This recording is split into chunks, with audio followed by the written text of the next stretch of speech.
Lee Krecklow enjoys playing with his daughters Bethany and Mary. But about 2 years ago, the fun nearly ended. Lee's kidneys were failing from complications of a rare genetic disorder, and in the spring of 2010, he desperately needed a transplant. I didn't even want to get out of bed in the mornings. I just would rather have stayed in bed all day. After an article was published in the local newspaper, several community members stepped forward as possible donors.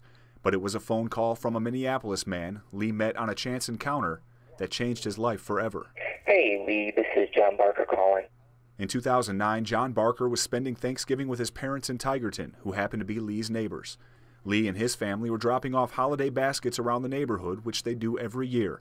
Lee and John met and talked for about 15 minutes about life and Lee's kidney disorder. And that was it, so he thought. Just wanted to know what process would I have to go through to determine if I would be I don't know what you would call it, a valid donor or a compatible donor. It turns out John was a good match, and on July 1st, 2010, John donated his kidney to a seeming stranger. I thought, oh goodness, somebody that we hardly know is giving this kidney to him, and what if something goes wrong?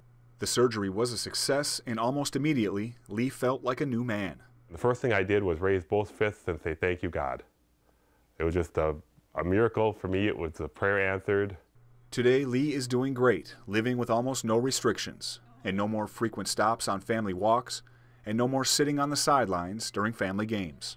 I play basketball with him on the yard. I play catch with him.